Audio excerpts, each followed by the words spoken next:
silakan kepada beliau menyampaikan mungkin kata-kata sebagai perkenalan juga. Silakan.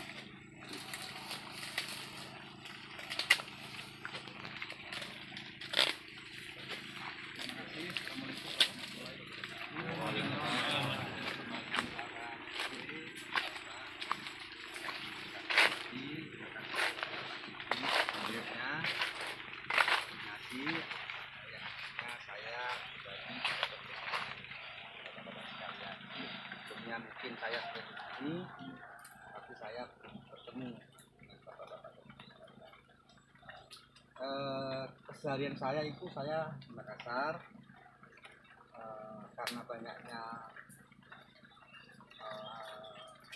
cakupan wilayah saya mulai dari Palu, Buton, Tubar sampai Ambon yang harus saya cover, sehingga seandainya saya kesini pun mungkin 1, 2, 3 hari.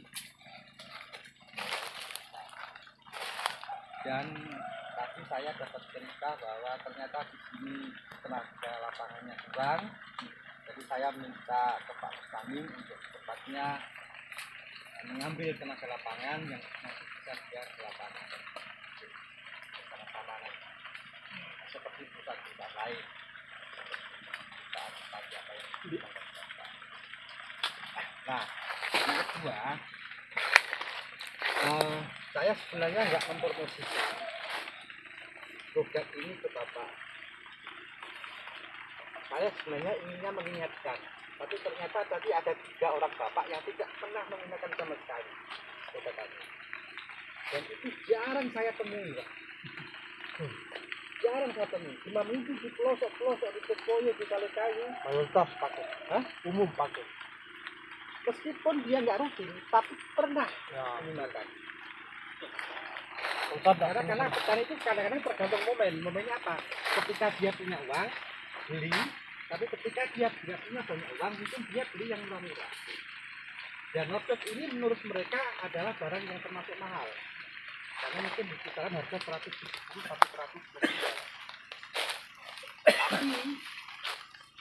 Tapi tadi saya juga kaget, termasuk saya tertantang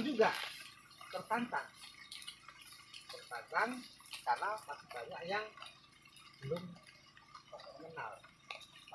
Ya, mungkin teman saya juga terbatas karena wilayah cakupannya adalah Sulawesi Tenggara, mulai dari Raha sampai dengan daerah sini.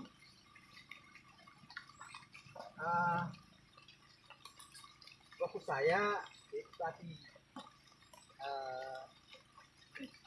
apa sih kelebihan Nordok yang tidak punya dengan yang tidak sama dengan tempat lain. Pertama, Nordok ini sudah 2 mendapatkan sertifikat kelas dunia, dan Nordok ini bisa dipakai untuk pertanian organik. Itu dari Eropa. Jadi saya pikir kalau Nordok tidak organik, kalau Nordok itu berbahaya, itu salah. Kalau nanti Bapak minta sertifikat, mana sertifikatnya? Nanti akan ditingkat. Pertama, yang kedua, Nordok ini bisa dipakai campuran nitrogen, bisa dipakai campuran NPK dengan dosis 1 karung 2 bungkus kemasan kecil. Nah, apa hubungannya Nordok dengan urea kok bisa dicampur? Karena apa? Nitrogen itu kan sifatnya cepat menguap. Jadi nitrogen kalau kita hambur, mungkin nggak sampai 5 menit dia akan lari ke udara. Apabila nanti Nordok dicampur dengan nitrogen, urea atau NPK, itu nanti lapisan tepung itu nanti akan mengelilingi nitrogen, natrium dan kalium. Nah, jadi nanti ketika nanti dicampur dengan Nordok, jangan heran nanti bisa bertahan sampai dengan 6 hari. Dia nggak akan menguap, dia akan betul-betul terserap oleh tanaman, terutama nitrogennya yang cepat menguap. Yang pertama, yang kedua, yang ketiga, Nordok ini juga punya tonik pembesar. Tonik. Jadi ketika nanti disemprot secara rutin, nanti dia akan warnanya akan lebih bagus dan dia akan relatif lebih besar. yang ketiga. Yang keempat, nodok ini punya unsur mikro tanaman. Jadi kalau orang makan, kalau kira-kira saya atau bapak makan nasi, makan lauk, terus kemudian sama sayur, hidup nggak pak? Hidup lah.